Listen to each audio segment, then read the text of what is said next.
Welcome and welcome to the show Interesting Info. December 4 இன்னைக்கு international day of bank அப்படின்னு சொல்லிட்டு இந்த பேங்க்குங்களை கொண்டாடுறதுக்காக உருவாக்கப்பட்ட ஒரு தினம் தான். ஆனால் இதுக்கு பின்னாடி ஒரு ஸ்ட்ராங்கான ஒரு வேல்யூபிளான ஒரு விஷயம் அடங்கி இருக்குது. ஏன்னா உலகத்தில் இருக்கக்கூடிய அத்தனை நாடுகளையும் வறுமையிலேருந்து போக்கணும் அப்படின்றது அந்த பேங்க்கினுடைய ஒரு ரீசனாக இருக்கணும் அப்படின்றதுக்காக தான் இதனுடைய முக்கியத்துவம் கொடுக்கப்படுது.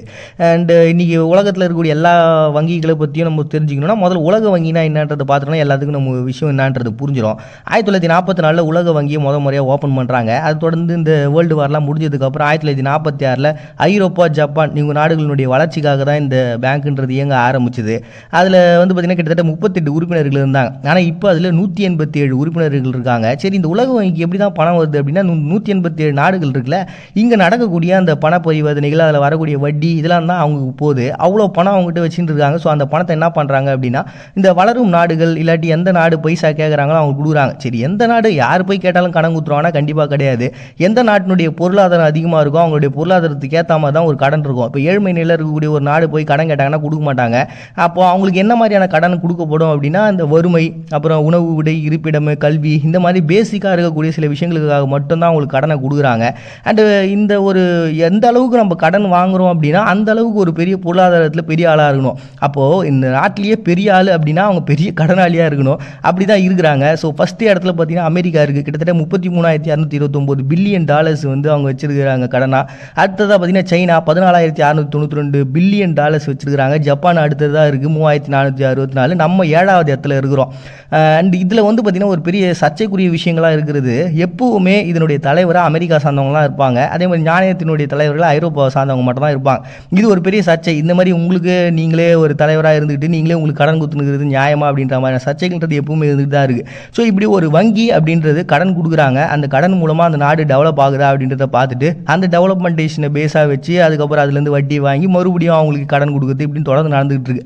ஸோ இந்த கடன் கொடுக்குறது இந்த வங்கிகளினுடைய செயல்பாடுகள் மூலமாக ஒரு நாட்டினுடைய டெவலப்மெண்ட் நடக்குது. அந்த டெவலப்மெண்ட் மூலமாக வறுமை ஒழிக்கப்படணும் அப்படின்ற ஒரு பேசிக்கான கான்செப்டை வச்சு தான் இன்னைக்கு இன்டர்நேஷனல் டே ஆஃப் பேங்க் அப்படின்னு சொல்லிட்டு ஒரு டேவை சர்வே பண்ணுறாங்க டிசம்பர் 4. நெக்ஸ்ட் இன்னைக்கு நேஷனல் மிஸ்ஸிங் பர்சன்ஸ் டே அப்படின்னு சொல்லிட்டு அயர்லாந்தில் ஒரு டேவை அனுசரிக்கிறாங்க. இது முறையாக பார்த்தீங்கன்னா ஃபார்மசி ஹவுஸ் அப்படின்னு சொல்லிட்டு ஒரு இடத்துல நடந்த ஒரு விழாவை அந்த நினைவுக்கு தான் இந்த டேட்டை சூஸ் பண்ணியிருக்கிறாங்க. அயர்லாந்தை பொறுத்த வரைக்கும் பார்த்தீங்கன்னா இப்போ அந்த கிட்டத்தட்ட 2018 கணக்குப்படி 34,000 பேர் காணாமல் போயிருந்தாங்க. அதில் 231 பேருனுடைய உடல்கள் கண்டுபிடிக்கவும் பட்டுச்சு. அண்ட் இன்னும் நிறைய பேர் என்ன ஆனாங்க, எங்கே போனாங்க, எந்த விதமாக டீட்டெயிலும் தெரியல. உலகத்திலே பார்த்தீங்கன்னா ஃபஸ்ட் டைமாக இந்த மாதிரி காணாமல் போனவர்களுக்காக ஒரு நினைவு சின்னம் அப்படின்றது வச்ச நாடு அயர்லாந்து தான். அண்ட் இந்த உலகத்திலே பார்த்தீங்கன்னா ஏகப்பட்ட இடங்களில் இந்த மாதிரியான மிஸ்ஸிங் கேசஸ் இருக்குது. ஆல்ரெடி நம்ம இந்த மிஸ்ஸிங் கேஸை பற்றிலாம் பார்த்துருப்போம். அந்த மாதிரி பார்த்தீங்கன்னா இப்போ இந்தியாவிலேயே நம்ம எடுத்துக்கிட்டோம்னா கிட்டத்தட்ட மாதத்துக்கு 64,000 பேர் காணாமல் போயிருக்காங்க. அந்த கேஸ் வேறு வந்துருக்குது. அதுவே நீங்கள் அமெரிக்கா பார்த்தீங்கன்னா ஒரு 10,000 பேர் காணாமல் போயிருக்கிறாங்களா. ஸோ இப்படி மிஸ்ஸிங் பர்சன்ஸ் அப்படின்றவங்க ஒரு சும்மா ஒரு நாட்டிலேருந்து ஏதோ ஒருத்தவங்க போயிட்டாங்கப்பா அப்படின்றது இல்லை. நம்ம நாட்டில் இருக்க ஒரு பர்சன் காணாமல் போயிருக்காங்க. அப்போ அதுக்கான முக்கியத்துவன்றதை கொடுக்கணும்ல. அப்படி அயர்லாந்தில் அவங்க நாட்டு மக்களுக்காக ஒரு முக்கியத்துவம் கொடுக்கணும்னு சொல்லிட்டு இந்த நவம்பர் மாதத்தினுடைய முதல் புதன்கிழமை அனுசரிக்கக்கூடிய ஒரு நாளாக நேஷனல் மிஸ்ஸிங் பர்சன்ஸ் டே அப்படின்னு சொல்லிட்டு அயர்லாந்து அனுசரிக்கிறாங்க டிசம்பர் 4. நெக்ஸ்ட் இன்னைக்கு எபிக் மேன்சா டே அப்படின்னு சொல்லிட்டு கிர்கிஸ்தானில் ஒரு டே சர்வே பண்ணுறாங்க. இந்த மேன்சா அப்படிங்கிறது பார்த்தீங்கன்னா ஒரு காவியம். இப்போது உலகத்திலே ரொம்ப பெரிய காவியங்கள் அப்படின்னு நம்ம எடுத்துக்கிட்டோம்னா திபெத்தினுடைய சேசரின் அப்படின்ற ஒரு காவியம். அடுத்தது பார்த்திங்கன்னா மகாபாரதம் இருக்கும். அதே மாதிரி கிட்டத்தட்ட 5 லட்சம் வரிகளோடு இருக்கக்கூடிய இந்த மேனசின் அப்படின்ற ஒரு காவியம் அவங்க நாட்டில் கிர்கிஸ்தானில் ஒரு பெருமை மிக்க ஒரு காவியமாக பார்க்கப்படுது. இது எப்போ எப்படி உருவாச்சுன்னு தெரியாது. ஏன்னா இது வாய் வழி கதைகளாகவே அப்படியே வந்துக்கிட்டே இருந்தது. கடைசியில் பார்த்திங்கன்னா 1920 இது எப்படியாவது எழுதினும் ட்ரை பண்ணி கிட்டத்தட்ட 80 பதிப்புகளும் வெளில வந்தது சக்ஸஸ்ஃபுல்லாக. அது தொடர்ந்து கலாச்சார சுற்றுலா அமைப்புகள் இதெல்லாம் ஒன்றா சேர்ந்து நம்மளுடைய காவியத்தை நம்ம கொண்டாடுறதுக்கு ஒரு டே தேவைன்னு சொல்லி 2015 உருவாக்கப்பட்ட ஒரு தினமாக ஒரு வீர சாகசங்கள் நிறைஞ்ச ஒரு பெரிய காவியமாக பார்க்கப்படுற அந்த காவியத்தை கொண்டாடுறதுக்காக எபிக் மேன்சா டே அப்படின்னு சொல்லிட்டு கிர்கிஸ்தான் சர்வே பண்ணுறாங்க டிசம்பர் 4. நெக்ஸ்ட் இன்னைக்கு வைல்டு லைஃப் கன்சர்வேஷன் டே அப்படின்னு சொல்லிட்டு ஒரு டேங்க. நம்ம ஆல்ரெடி பார்த்துருப்போம் இந்த அழிஞ்சு வரக்கூடிய விலங்கினங்கள் இதெல்லாம் இருக்கிறத பாதுகாக்கணுன்ட்டு. அந்த சேம் கான்செப்ட் தான் இதுவும். இது IUCN அப்படின்ற ஒரு அமைப்பு 2019 வெளியிட்ட ஒரு தரவின்படி கிட்டத்தட்ட 28,000 வனவிலங்குகள் அழியக்கூடிய இடத்துல இருந்துகிட்டே இருக்குது அப்படின்னு சொல்லிட்டு ஒரு பெரிய வருத்தத்தை தெரிவித்தாங்க. ஸோ ஐக்கிய நாடுகள் சபை கூட பார்த்தீங்கன்னா 1973 இதுக்காக சட்டத்திட்டங்கள்லாம் போட்டாங்க. அப்படி இருந்தும் உயிரினங்கள் இறந்துகிட்டே வரது ஏற்றுக்க முடியாத ஒன்றுன்னு சொல்லிட்டு இதுக்காக டேன்றது ஒவ்வொரு காலகட்டத்திலையும் ஒவ்வொரு குழுக்களால் சேர்ந்தவங்க உருவாக்கிட்டு தான் இருக்கிறாங்க. அண்ட் சிலது பார்த்தீங்கன்னா ஐக்கிய நாடுகள் சபையினுடைய அனுசரிப்பு இருக்கும். சிலது பார்த்தீங்கன்னா இந்த வனவிலங்கு பாதுகாப்புத்துறை அவங்களுடைய கண்ட்ரோல் இருக்கும். அந்த மாதிரி இதுவும் ஒரு டேவாக இருக்குது. அப்படி இந்த வனவிலங்குகளை பாதுகாத்தவனும் அழிஞ்சினே வருது அப்படின்னு சொல்லக்கூடிய ஒரு நாளாக வைல்டு லைஃப் கன்சர்வேஷன் டே அப்படின்னு சொல்லிட்டு ஒரு டேவாக அனுசரிக்கிறாங்க டிசம்பர் 4. நெக்ஸ்ட் இன்னைக்கு தாய் என்விரான்மெண்டல் டே அப்படின்னு சொல்லிட்டு தாய்லாந்தில் ஒரு டேவை அனுசரிக்கிறாங்க. இது ஒரு அனுசரிப்பு, at the same time celebration கூட சொல்லலாம். ஏன்னா 1989 பூமி போல் அதுல்யா ஜேவ் அவங்களுடைய பர்த்டேக்காக ஒரு பெரிய சிறப்புரை ஆற்றினார். அந்த சிறப்புரையின் மூலமாக என்ன ஆச்சுன்னா, அவர் வந்து ரொம்ப கவலைப்பட்டார். நம்ம நாட்டினுடைய சுற்றுச்சூழல் ரொம்ப மோசமாக இருக்குது, இந்த காற்றினுடைய தரம் ரொம்ப மோசமாயிடுச்சு, மீன் பிடிச்சி நிறைய மீன்கள் அழிச்சிட்டு இருக்கிறோம், காடுகள் அழிஞ்சிட்டு இருக்கு, நீரினுடைய ஆதாரம் கெட்டு போயின்னு இருக்குது அப்படின்னு சொல்லிட்டு ரொம்பவுமே வருத்தத்தை தெரிவித்தார்.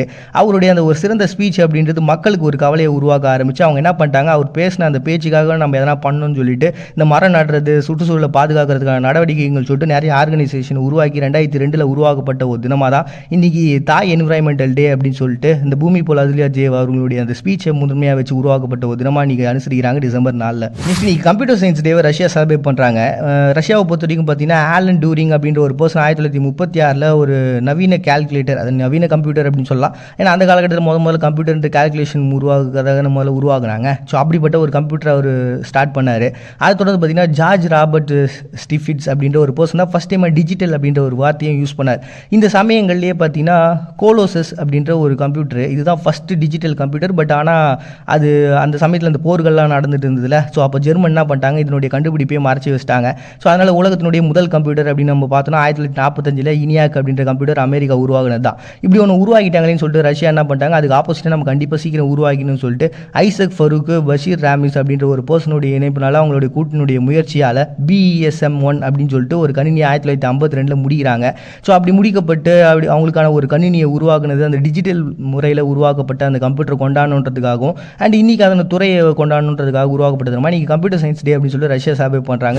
நெக்ஸ்ட் நீங்கள் போலாந்தில் மைனஸ் டே அப்படின்னு சொல்லிட்டு ஒரு டேங்க, இந்த சுரங்க தொழிலாளர்கள் இருக்காங்களே அவங்களுக்காக உருவாக்கப்பட்டு வந்திருந்தா. ஆனால் இதுக்கு பின்னாடி பார்த்தீங்கன்னா செயின்ட் பார்பரா அப்படின்ற ஒரு துறவியினுடைய கான்செப்ட் இருக்குது. அவங்களுடைய புராண கதையின்படி பார்த்தீங்கன்னா அவங்க வேற ஒரு மதத்தை சார்ந்தவங்களாக இருந்தாங்க. பட் ஆனால் கிறிஸ்டியானிட்டிக்கு அவங்க மாறுறாங்க. இது பிடிக்காம வேற ஒரு கேங் என்ன பண்ணுறாங்க, அவங்கள கொடுமைப்படுத்துறது, அவங்களுடைய அப்பாவை கொல்றது, தலையை துண்டிக்கிறாங்க. இப்படி பயங்கரமான கொடுமைகளை சந்திச்சுட்டே வர ஒரு கட்டத்துக்கு அப்புறமா மின்னல் தாக்கி அவங்க இறக்குறாங்க. பட் ஆனால் அது வந்து இறைவனடி சேர்ந்துட்டாங்க, ஒரு மின்னலுடைய சக்தி அப்படின்னு சொல்லிட்டு அவங்க சார்ந்த கதைகள்ன்றது அப்படியே கொஞ்சம் கொஞ்சமாக டெவலப் ஆகி அவங்க ஒரு சிறந்த துறவியாக மாறிடுறாங்க.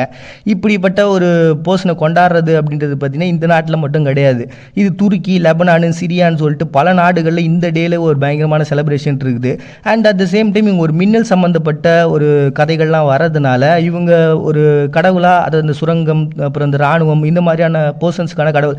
ஷார்ட்டாக புரியுற மாதிரி சொல்லணும்னு வச்சுக்கலாங்க, நம்ம ஊரில் போருக்கு போகிறதுக்கு முன்னாடி தமிழர்கள் கொற்றவை தெய்வத்தை வழிபட்டுட்டு போவாங்க, பலி கொடுத்துட்டு போவாங்கள்ல, அதே கான்செப்ட் தான் இப்போ இந்த சுரங்க தொழிலாளர்கள் இந்த மாதிரியான பர்சன்ஸுக்கெல்லாம் இவங்க ஒரு முக்கியமான கடவுளாக மாறிட்டாங்க. அப்படிப்பட்ட அந்த செயின்ட் பார்பரா அவங்களுடைய நினைவாக தான் பார்த்தீங்கன்னா இன்றைக்கி போலாந்தில் மைனஸ் டே அப்படின்னு சொல்லிட்டு செலிப்ரேட் பண்ணுறாங்க. அட் த சேம் டைம் துருக்கி, லெபனான், சிரியாலையும் இந்த டே செலிப்ரேட் பண்ணுறாங்க டிசம்பர் 4. நெக்ஸ்ட் நீங்கள் நேவி டேவை இந்தியா செலிப்ரேட் பண்ணுறோம். இது இந்தியாவுக்கும் பாகிஸ்தானுக்குமான வார் 1971 நடந்துச்சு. அப்போ அந்த வங்காளதேசம் சொல்லிட்டு தனியாக பிரியறதுக்கான போர் ஒரு சைடு போக அவங்களுக்கு ஒரு சப்போர்ட்டாக கூட நமக்கு இந்த ஒரு வார் இருந்துச்சு. ஸோ இந்த ஒரு வாரில் ஒரு பெரிய லெவலில் வெற்றியை நம்ம அடைஞ்சோம், ஆப்ரேஷன் ட்ரைடென்ட் அப்படின்ற ஒரு நிகழ்வு மூலமாக.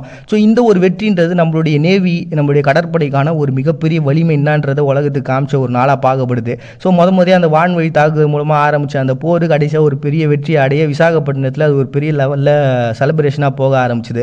அதை நம்ம ஒவ்வொரு வருஷமும் பார்த்தீங்கன்னா நீங்கள் நேவி டே அப்படின்னு சொல்லிட்டு இந்தியா பாகிஸ்தானுக்கான அந்த வாரில் வெற்றி அடைஞ்ச அந்த நாளை செலிப்ரேட் பண்ணுறோம் டிசம்பர் 4. நெக்ஸ்ட் இன்னைக்கு வேர்ல்டு டனல் டே அப்படின்னு சொல்லிட்டு ஒரு டேங்க. இது ITA அப்படின்ற ஒரு நிறுவனத்தால் உருவாக்கப்பட்டதா. இது மாணவர்களில் இந்த சுரங்கம் சம்மந்தப்பட்ட நிகழ்வுகளில் ஜாயின் பண்ண வைக்கணும், அவங்களுக்கு இதை பற்றியான வளர்ச்சியை பற்றி புரிய வைக்கணும்ன்ட்டு. இந்த சுரங்கம்ன்ற அமைப்பு பார்த்தீங்கன்னா இப்போ கிடையாது, ரொம்ப வருஷங்களாகவே நம்ம ஊர்லேயே பார்த்தீங்கன்னா தஞ்சை பெரிய கோவிலேருந்து ஒரு பெரிய சுரங்கம் இருக்குது, ராஜாக்கள்லாம் தப்பிச்சு போவாங்க அப்படின்னு சொல்லிட்டு நிறைய கோவில்கள்லேருந்து சுரங்கங்கள் இருக்குது அப்படின்னு நம்ம பேசிக்கிட்டு இருப்போம். இந்த மாதிரி ஏகப்பட்ட சுரங்கங்கள் பார்த்தீங்கன்னா உலக நாடுகள் எல்லா இடத்துலையும் இருக்குது. அது போர் சமயங்களில் யூஸ் பண்ணியிருக்கிறாங்க, அதுக்கு முன்னாடி வாழ்ந்த மன்னர்கள் தப்பிச்சு போகிறதுக்காக யூஸ் பண்ணியிருக்காங்க. அதுக்கு முன்னாடி பார்த்தீங்கன்னா இந்த ஜெருசலேம் பகுதிகளில் இருக்கக்கூடிய இந்த சிலோம் அப்படிங்கிற ஒரு டனல் பார்த்தீங்கன்னா இந்த தண்ணீரினுடைய வரதுக்காக, தண்ணி போகணுன்றதுக்காக சுரங்கம் அமைச்சிருக்கிறாங்களாம். ஸோ இப்படிப்பட்ட கான்செப்ட்லாம் இருக்குது. அண்ட் இப்போ இந்த சுரங்கம்ன்றது இப்போது நம்ம ட்ரெயின்லாம் போகிறதுக்கு யூஸ் பண்ணியிருக்கிறோம், அண்ட் ஒரு பெரிய போக்குவரத்துக்காக இப்போதைக்கு மெயினாக நம்ம யூஸ் பண்ணுகிறோம்ல. ஸோ அப்படிப்பட்ட அந்த சுரங்க சார்ந்த துறைகளில் மாணவர்களை இணைக்கணுன்றதுக்காக உருவாக்கப்பட்டு வர மாதிரி நீங்கள் வேர்ல்டு டனல் டே அப்படின்னு சொல்லிட்டு ஒன்று செலிப்ரேட் பண்ணுறாங்க டிசம்பர் 4. நெக்ஸ்ட் நீங்கள் இன்டர்நேஷனல் சீட்டா டே அப்படின்னு சொல்லி செலிப்ரேட் பண்ணுறாங்க. இந்த சீட்டாவை பொறுத்த வரைக்கும் பார்த்தீங்கன்னா அதிகபட்ச வேகம் அப்படின்றது ஒரு ஹவருக்கு 112 கிலோமீட்டர் ஓடுமா. அது சராசரியாக ஒரு 64 கிலோமீட்டர் per hour ஓடும். இவ்வளோ வேகமாக இருக்கக்கூடிய ஒரு அனிமல் அண்டு ஒரு பெரிய வீரத்துக்கான ஒரு அடையாளமாகவும் அண்ட் பல இடங்களில் பல புராணங்கள்லேயும் இந்த சிறுத்தை பற்றிலாம் வரும். ஸோ இப்படிலாம் இருக்குது. ஆல்ரெடி நம்ம சீட்டாவை பற்றி பார்த்துட்ருப்போம். இது ஆப்பிரிக்கா ஆசியா பகுதிகள் அதிகமாக இருக்குது. குறிப்பாக சொல்லணும்னா ஈரான், துருக்கி, ஆப்கானிஸ்தானில் இருக்குது. இந்தியாவோட துணை கண்டங்களில் இருக்குது. இந்தியாவில் கூட பார்த்தீங்கன்னா 2012 இதை மறுபடியும் அறிமுகப்படுத்தலாம், ஏன்னா மூசா அழிஞ்சிச்சுன்ட்டு அப்படி பண்ணாங்க. பட் ஆனால் அதை இப்போதைக்கு நிறுத்தி தான் வச்சிருக்கிறாங்க. ஸோ இது மேஜராக இந்த சீட்டாக்கள் அழிகிறதுக்கான ஒரே காரணம் மேஜராக இருக்கிறதுன்னு பார்த்தீங்கன்னா வாழ்விட இழப்பு தான். எல்லாத்தையும் அந்த விவசாய நிலங்கள்லாம் மாற்றுறோம், மக்களுடைய வாழும் பகுதியெல்லாம் மாற்றுறோம்னு சொல்லிட்டு அதுங்க இருக்கிற இடத்துல நம்ம ஆக்குப்பை பண்ணிட்டா அது எப்படி வாழும், அந்த ஒரு கான்செப்ட்லாம் கொஞ்சம் புரிய வச்சு நம்ம விழிப்புணர்வு ஏற்படுத்துகிற ஒரு நாளை தான் இன்டர்நேஷனல் சீட்டா டே அப்படின்னு சொல்லிட்டு அனுசரிக்கிறாங்க டிசம்பர் 4. இந்த உலகத்தில் நம்ம எதுக்காக இருக்கிறோங்கிற ஒற்றை கேள்வியினுடைய பதில் நம்ம வாழ்க்கையை வடிவமைக்கும். மறுபடியும் நாளைக்கு வந்து சந்திக்கிறாங்க. உங்களுடைய நாங்கள் பாண்டிய நீங்கள் பார்த்துட்டு இருக்கேன். இந்த நிகழ்ச்சி இன்ட்ரெஸ்டிங் இன்ஃபோ.